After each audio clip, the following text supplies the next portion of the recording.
agreement between you and me that this needs to stop. And if something does happen, you have to tell me, because all the work you did didn't work. Because I don't believe that safety plans should only kick in once there's violence. I think we should bring it forward and try and prevent the violence, which is what timeouts are. We work an awful lot around our emotional regulation. We do things like we call body scans and things. So where do you feel emotions in your body? An awful lot of women are cut off from their emotions. They live in their head up. That's the way we refer to it. I don't know if you've ever heard that. They live constantly in their head. They don't feel things in their body. And neither would I at that level of trauma, to be honest. I wouldn't want to feel things, because I don't know if anyone here has ever felt so down or upset or angry or excited that you just think, I can't cry right now. I'll never stop. Or if I do, I'll never be able to be there for my children. So they just cut off from their emotions. But it's very, very important. Your body will feel emotions before your brain cognitively recognizes them and processes them. And we do the same for the perpetrators, because a lot of the time we can help. When are you getting angry? What pisses you off? What gets you going? What is causing all this anger? The calculated and the very smart perpetrators, Marie, again, an interesting thing maybe for exams, she will make that distinction. And Don Hennessy writes about it, I think, and how he gets into her head, around smart, essentially, perpetrators, ones who are very calculated and cold and know exactly what they're doing, versus the ones that are emotionally aroused and just lose it. Never accept that as an answer, because no one just loses it. That's not good enough. But this is essentially a short-term strategy to defer violent behaviours. So you get them to check in, you get their cognitive ones. Some of the ones we hear is, when she calls me useless. So when she calls me useless, that's something you know. And then you start, where do you feel that? I feel it in my fists. Oh, you start tensing. Yeah, I get real hot and tight across my chest. Right, when you get like that, we need you to go and do something else. It's not saying that you don't need to talk about the issue. Like, can you not call me useless? Like, if anyone's partner here called me useless, you'd hopefully have a discussion about it and go, can you not call me useless? I can try my best. I'm really tired of being up since 2 or whatever. That's how it would work out. But these men will just go straight to violence or control.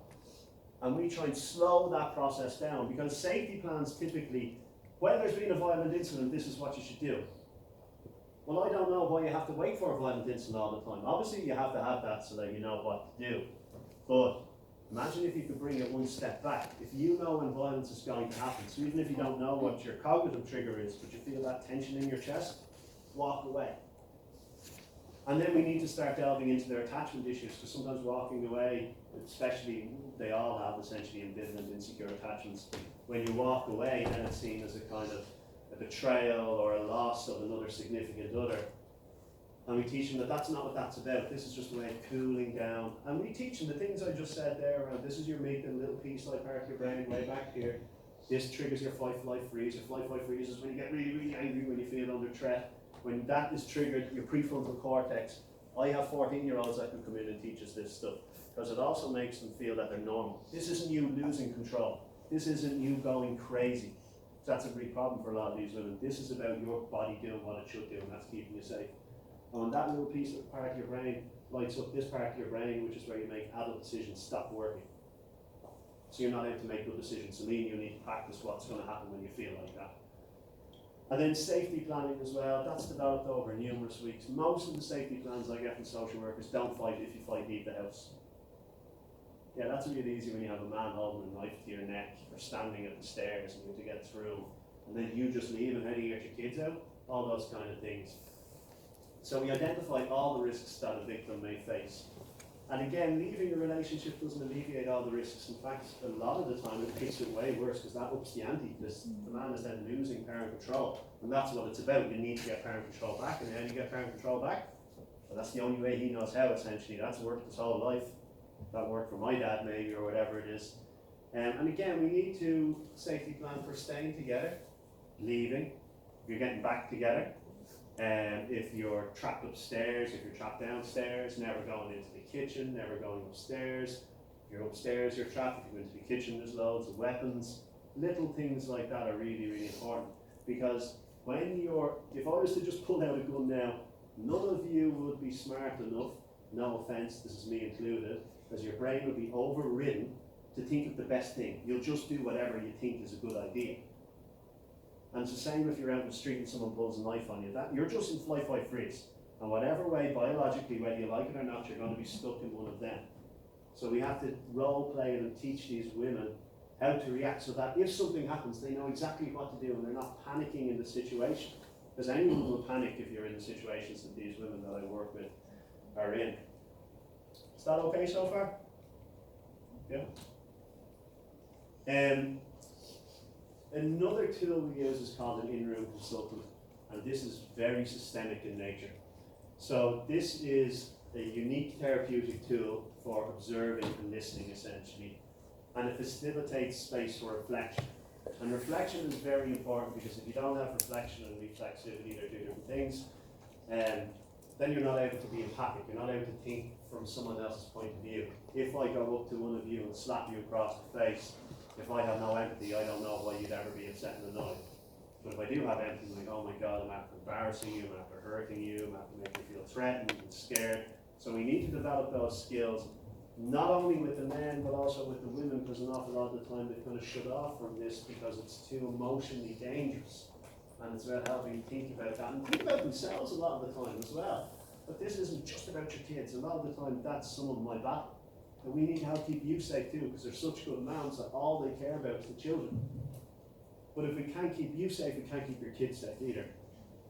And the way this works systemically is that in a therapeutic session or in a therapy session, you get sucked into the emotion, and you should feel things. And this person will sit, my in-room consultant, will sit behind me and slightly to the side. So they don't get involved in the conversation. They listen and reflect. They just listen. And then every now and again, at a significant point or piece of information, I'll turn around to my in-room consultant and say, well, Dave, what did you think about what Sarah had to say there about the time when Dave violently 1, 2, 3, 4? And then she'll talk back to me about the client in the third person. We always try and do man and woman, because then that's role play. Just that level of respect. Oh, you'll bring in the cup of tea this week, I'll bring it in next week. We don't have those gender roles. That men and women can actually sometimes disagree, we'll role model disagreeing. And us having that chat systemically makes the two sides of their brain work left and right, which is when you have left and right working, that's problem solving. So you talk about someone in the third person.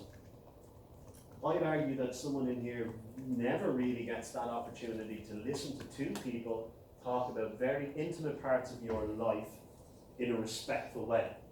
And the reason I have a helicopter up there is because it's like helicoptering above. If I said to you, come out, go left, go straight for about 20 minutes, then take a right turn and a left turn, and all of a sudden you're lost. But if I brought you up in a helicopter at 500 meters and said, there's where I'm going next, you'd have to, oh, I have an idea. And it's that same concept of families. It makes them kind of look down at their lives in a different way. And then what that does is it increases their reflexivity skills, which allows them to think from another person's perspective, which helps us to downgrade their emotional arousal, which will then feed into timeouts, which will then hopefully make things safer. And it's also just live supervision. Sometimes they'll go, oh, well, what about this? He actually skimmed over what he did to little John. Because you can get sucked into the emotion with men and women. And the other systemic tool is a stable third, which is like a safety person. So as I said, domestic violence thrives in secrecy. So our job is to open that up. Because really, if it's a secret thing, and there's that kind of stigma, it was in the news today, some model that I'm really not cool and don't know about celebrities, some model was talking about ending the taboo around domestic violence.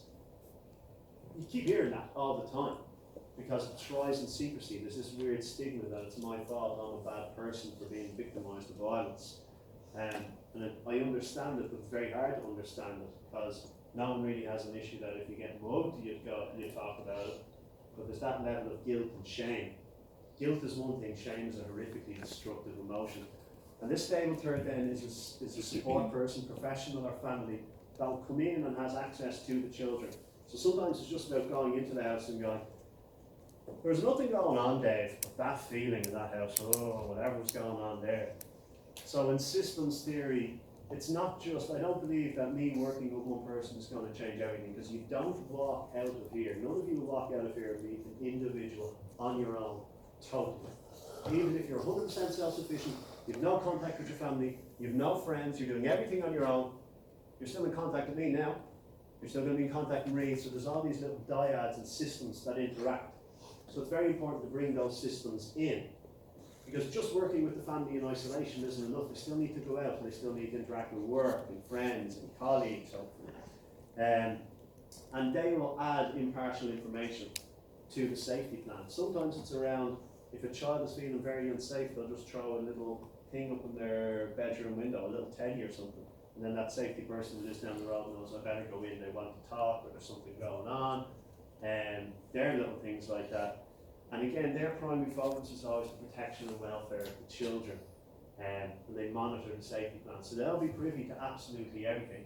And initially with perpetrators, they'll push back away, oh, I'm not bringing someone into my house and telling them everything that's been going on. And that's something that you negotiate. But you need to get rid of that veil of secrecy around it, because the systems that you are part of won't interact. And they won't talk. And then there's more secrets. And when there's more secrets, someone has power over those secrets, and that gives someone else more control. And we're just feeding into that narrative of violence. So it's about opening it up to the different spheres. Even helping women keep safe, a lot of the time, some of the things, and this is one of the victim vulnerability factors I was talking about, is say if you're working in an open plan office, or you're, packing shelves at Tesco.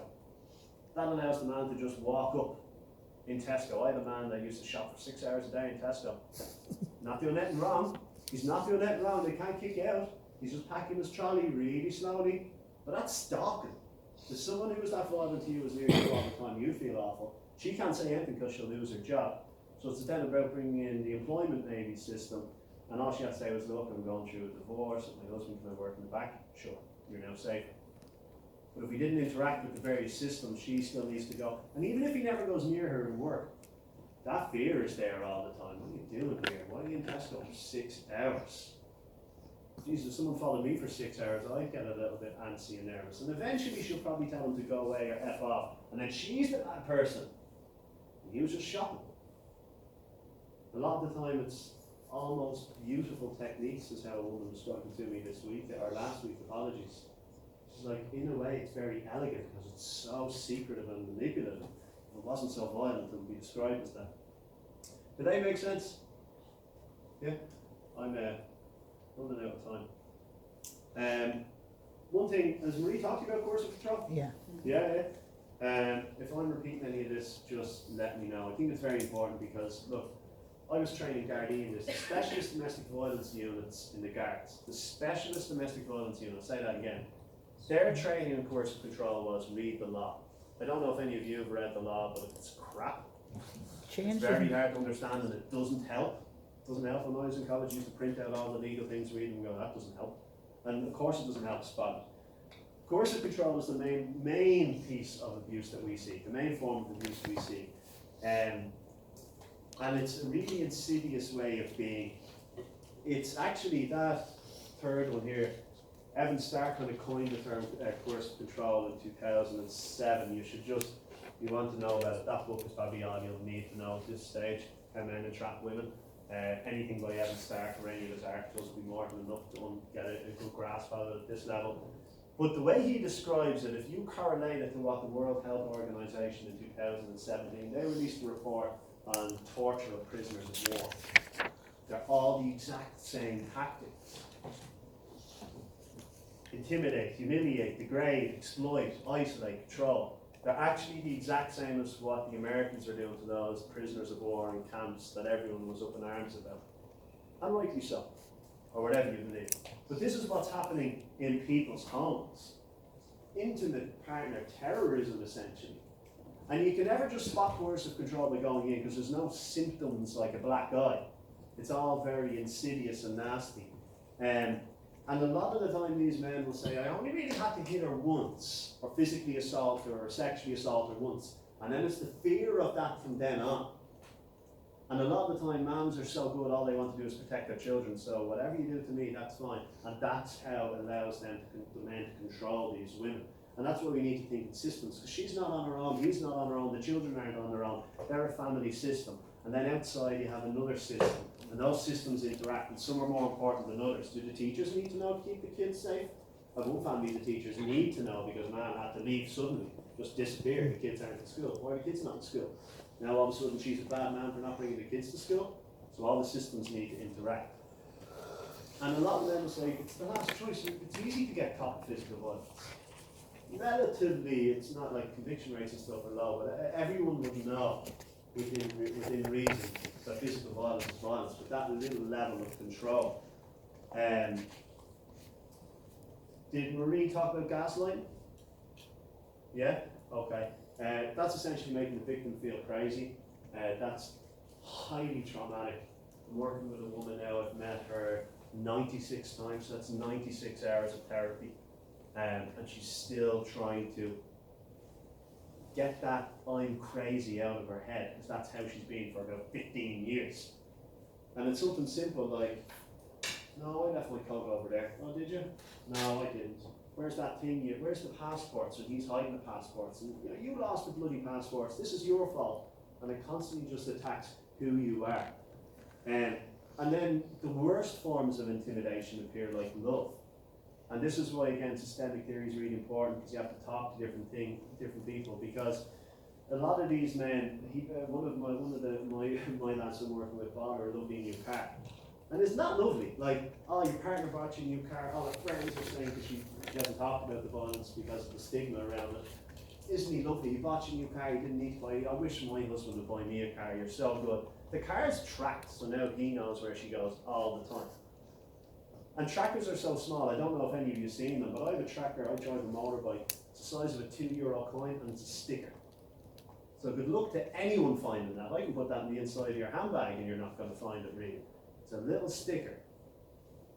I've bought cameras online myself just so that we can get better at it. And they're about that size, and they'll stream to my phone in HD. Good luck to you finding that too. And imagine just that constant, is he watching me? Is he on top of me? And then those things, like buying a new car, that's not something you can report to Gardaí. Did I tell you a story about the roses last time? No? So there's this woman, and they split up, and the safety plan worked. And like I said, splitting up was one of the most dangerous times. And this is why we need different systems to interact. And as he left, he said, the day I kill you is the day I leave you red roses. And every single day, she'd get different flowers delivered to her. Home, work, she could be at the kids' ballet or something. Some man would turn up and give you some flowers or something, and it was always something else. And going to the guards didn't really work, because that's hearsay, what he said, she said stuff. And then the guards would say, so what, your ex-husband's buying you flowers? Why are you here? Now I have to understand that, because not every guard is trained in domestic violence, and they have, where we are based, the infamous getting shot and stuff like that. So they're dealing with other things as well. It's not an excuse, but it's understandable. And then one day, when she's going to work, there was a bunch of red roses on the inside of her car. But she had to go to the guards, and the guards were saying, well, was your car damaged? No. Was it scratched? No. Was it stolen? No. So someone left you red roses? Yeah. Yeah, he did try and kill her. But they all appeared like acts of love. Thankfully, he wasn't able to and didn't. The other thing, little things that you might hear as professionals, the or else rule. Anytime a perpetrator says or else, you have total control of that woman or man then. Total control. If you don't do this or else. Another really, really dangerous one is a covering law. That one here. So that can be interpreted in any way by the perpetrator. Go home and get my dinner ready. Well, what do you want for dinner? What time? How do you want it served? So if the woman doesn't have a goal to reach, she can never know if she got it right or wrong. And that can be interpreted anyway by that man then. Well, I didn't want steak for dinner, I wanted pasta today. So if you're able to enforce a covering law, you have total control again. And the real thing about coercive control, and why it's so important for the various systems to interact, is that it's a really insidious and based on personal knowledge. I can walk up to anyone in this room, and no offense, sorry, punch you in the face and say, go and clean my car. And if you don't clean my car, I'm going to assault you again. Most people will go and clean the car and go, oh, Jesus, okay, well, I'll go and clean Dave's car because I'm going to get punched in the face again. But if I went up to any of you and said, I'll tell your deepest, darkest sexual secrets, you'll kind of go, all right, Dave, you don't know anything about my sexual secrets, so go ahead. But if you're in a relationship and you do know that personal knowledge, and a lot of times gained from trust initially in that cycle of violence, that's another thing Maria would be very interested in, the cycle of violence, where there's grooming, and then you're in the control stage, and then it starts again, and then it's very apologetic, and that cycle starts again, and you hear, oh, he's changed, he's been really good. And those cycles can happen really quick or really, really slow. And that's why coercive control attacks people who they are. Their very core being and shapes them. And a lot of the time they'd much rather get punched because your eye will heal or your ribs will heal. But if you have those really, really dark secrets, or even invention of secrets, I'll tell them what you did with me and all the lads. I didn't do that. I'm going to tell everyone. And don't forget that this man is a knight in shining armour because he's buying me a new car and he's giving you flowers all the time and buying your clothes because he doesn't want you to look like a whore, whatever it is, in his opinion. And I use these words not to be offensive or whatever, because that's the reality that 1 in 5 women in Ireland are living with. So if you're going into this social science sphere, you should be able to at least hear them, I would argue, and be able to react to them. And then the other thing around control, which is very important, a lot of the time women will adopt the same thinking as the perpetrator, because that keeps you safe. A lot of the time where I grew up, it was a very rough area, you had to think like an awful lot of the lads that were standing on corners, or at least say it, because if you didn't, then you're not one of them, and you're a target. So if you're able to keep your children safe because you're a brilliant man by thinking the same, like all my friends are sluts, or all women are horrible, or whatever, then I'd argue that's what a good man would do. They're trying to keep their children safe, even if it means changing everything about them. So it's just something to think about, because you won't be able to find these things out in one question. But if you start bringing in the other systems and the different people, you start to get a big picture. I'll just leave these up so I know you're finished, because I think it captures, these are just from the other week, it captures kind of what people are going through. They're kind of more the nicer ones, I think. You know, even the one on the right, the perpetrator, I learned myself how to deal with my family and people in a calm way. You've never been taught that. A 46-year-old man has never been taught how to have a conversation around a disagreement. And for children to be able to speak about it, and then for women to be able to open it up and not have the stigma around it. So sorry if that felt like it flew through, but it's a huge topic. Thank you. Do you have any questions? You don't need to